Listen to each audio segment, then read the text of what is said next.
The DC universe is riddled with vigilantes who often blur the lines between good and evil. There have been several instances where superheroes have exploited each other for their personal gain. We are going to discuss a similar event today, including Tarantula and the Nightwing, located in the city of Blüdhaven. Both were somewhat inspired by the Batman and moved to the city south of Gotham to exercise their way of justice. Although they often had different opinions about justice, they still managed to work together. We will discuss one such unfortunate event that led to Tarantula forcing herself on a traumatized Nightwing. But before that, there needs to be a bit of context regarding Catalina Flores as the Tarantula and what was the situation that ultimately led to the misfortune. So, without any further ado, let's first find out about the origins of Tarantula. Before we go into our explanation, we have a very small request. If you like our content, please support us by subscribing to our channel. This is a small click for you, but for us, it means a lot. Thank you. Let's begin. Tarantula origins. For starters, Tarantula is a mantle that has been taken up by various people throughout the comic. It first started with a writer and superhero Jonathan Law, who came up with the name Tarantula. Now, John first started out as a writer who specialized in writing about superheroes and their daring adventures. Soon, he became inspired by his own writing and decided to create the famous Tarantula costume. Jonathan Law was the first Tarantula and eventually inspired Catalina Flores, who wreaked havoc in the city of Blüdhaven. Law's exploits were famous throughout the country, and it even earned him a place in the All-Star Squadron. Post his glory days, Law had enough of the glamorous superhero life and decided to enjoy his final years in a room in Blüdhaven. What's even more fascinating is that he lived in the same building as the Nightwing, who was later raped by his own successor. To add to this misery, Jonathan Law sadly died during a bomb blast that went off in the building. Guess who was somewhat responsible for that blast? None other than our very own Catalina Flores, the Tarantula. Catalina Flores and her journey as the Tarantula. Catalina Flores made an immediate impact in the comics when she was featured in the Nightwing Comics issue number 71. Readers liked her daring personality and her impulsive nature. She often acted first and thought about the repercussions later. This often got her in a scuffle with Nightwing numerous times, but that didn't stop her from doing her own thing. With so much hype around her name, Catalina Flores is one character who is very underrated in the DC universe. She has all the props to become a decent superhero or a devastating supervillain. Catalina had a humble childhood in the streets of Blüdhaven. Unlike other children, she grew up watching injustice and crime and decided to make widespread changes. But instead of being a superhero, she first decided to become an FBI agent. Catalina underwent training at Quantico and worked for the Bureau for quite some time. However, the extent of her service with the FBI is still unknown. The next thing we knew is that Catalina is back in Blüdhaven to assist his brother, Assistant DA Mateo Flores. Both the siblings were fighting an uphill battle to provide justice in a corruption-riddled city. During the same time, a new superhero made his entrance in the streets of Blüdhaven. It was none other than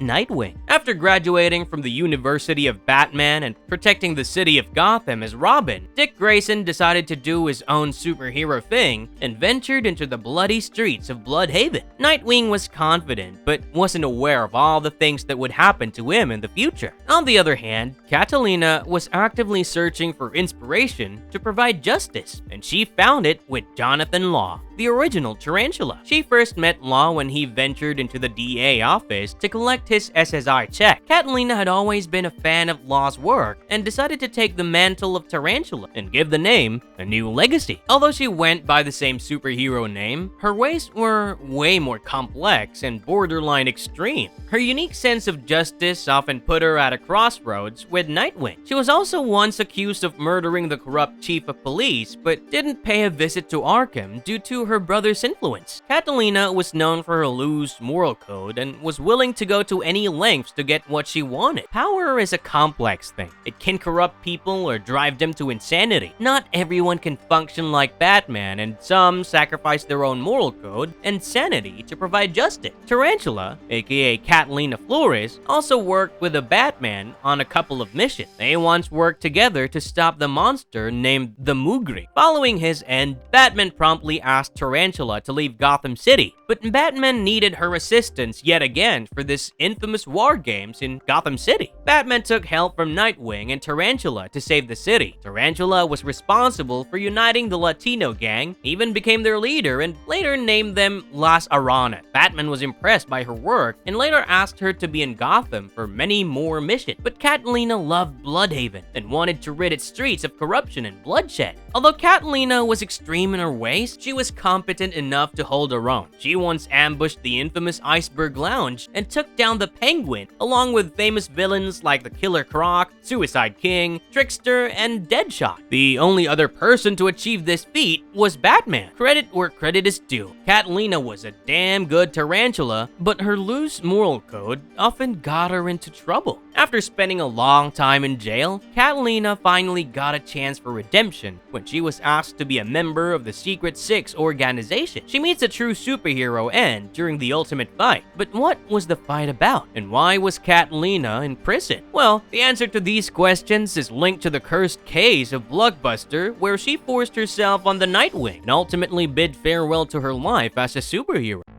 When Catalina Flores raped a traumatized Nightwing. Catalina Flores always took a liking to Nightwing and has pursued him throughout the comic, but Nightwing was already in a relationship with Barbara Gordon and disliked Catalina's extreme ways. The complete sequence of the misfortune transpires in the Nightwing comics when his identity was revealed to the entire world. Dick Grayson was not like his mentor, the Batman, and used to strike a balance between the superhero life and his personal life. However, a superhero isn't allowed the luxury of a personal life, and Nightwing understood this the hard way. In issue number 93 of the Nightwing comics, we can see that Dick Grayson is struggling as everyone is out to get him. Grayson is seen traumatized at the start of the comic as Blockbuster had burned down his apartment building to get back at him. The building had many residents who lost their lives, including the original Tarantula, Jonathan Law. While Nightwing was roaming the streets of Blüdhaven trying to find answers, he ventures into Haven Hotel and confronts the journalist who put out the story behind a fire in the building. The woman sympathizes with the young superhero, but that is cut short as Blockbuster promptly shoots her in the head. Before Nightwing could gather himself, Blockbuster attacks him and a tense battle ensues. Now, we need to understand one thing. After mentoring under Batman, Nightwing had a strict moral code of not killing anyone. But this code was being tested vigorously as everyone he loved was getting killed in broad daylight. Blockbuster keeps telling him that he will kill everyone he knows, including his family and all the people he's loved. The villain also understands that Nightwing doesn't care about his life, but the ones he needs to protect. And we are all aware of what happens when a villain finds out about your weakness. Blockbuster exploits Nightwing's weakness and starts to attack random bystanders in the building. Now, Nightwing needs to protect these people while defeating Blockbuster. He's not yet experienced for a battle like this, and Blockbuster quickly gets the upper hand. But one thing he has learned from Batman is the ultimate use of rage and anger. Nightwing gets pissed and starts to beat Blockbuster into a pulp, but the villain isn't scared as he knows he will not be killed by Nightwing. However, there's a certain someone lurking in the building who has no remorse and can kill due to her loose moral code. Nightwing suddenly hears a voice going, "Get out of the way," and we can see Tarantula standing there with a gun pointed at Blockbuster. Now, Nightwing doesn't believe in killing anyone, but that didn't help him before and instead made things miserable for him. Tarantula keeps telling him to move away, and after a few punches, Nightwing gives up and leaves Blockbuster's fate into the hands of Tarantula. The next thing we hear is a big kaboom. Blockbuster is dead and Nightwing is traumatized. This is the first time that Dick Grayson is experiencing death after his parents' assassination, following which he was taken under the wings of Batman. Nightwing starts to get a panic attack and is unable to breathe. He quickly makes his way onto the roof and Tarantula follows him. He tries to talk to him, but Nightwing is traumatized and can only think about the life he has taken. Well, technically, Tarantula shot him, but Grayson believes he was the one responsible for it. Now, this is where Tarantula takes advantage of his emotional state and tells him everything will be okay. She asks him to lie down and tells him that he's her responsibility now. We can see that Nightwing is repeatedly saying, "Don't touch me," but Catalina Flores doesn't listen and forces herself on him. Nightwing is extremely traumatized and can't do anything. However, he keeps repeating the phrase, "It's never gonna stop," relating to the recent killing that happened. Tarantula seems unbothered and starts getting pleasure from his misery while saying, "We're free now," and it's all over. The issue ends there, and we can see the widespread implications of sexual assault in the subsequent issue. The next issue starts with Tarantula and Nightwing as they get jumped by some bad guy. Tarantula seems normal after what just occurred, sadly. Nightwing is going through severe trauma, including extreme rage in him. He's not pulling his punches and is often reminded about the devastating death of his parents. He tries to confront Tarantula, but she brushes it off like nothing happened. Nightwing later starts to question everything in his life, and the inner conflict keeps increasing. The comic does a great job of highlighting trauma and how sexual assault in men often goes unnoticed. Following days of blaming himself for the death of Blockbuster, Nightwing decides to turn himself in for the murder. However, he is acquitted without any charges. This verdict becomes the first nail in the coffin for Tarantula, who later finds herself in prison after Nightwing brings her in for the murder of Blockbuster. Prison life turns out to be a blessing in disguise for Catalina, who later goes on a redemption arc. She later becomes a member of the Secret Six and sacrifices her life to save many others while battling hundreds of villains together. Tarantula always lived by her own rules, and that got her in troubled water. On the other hand, Nightwing couldn't resolve his personal trauma and went down the rabbit hole of depression and anxiety.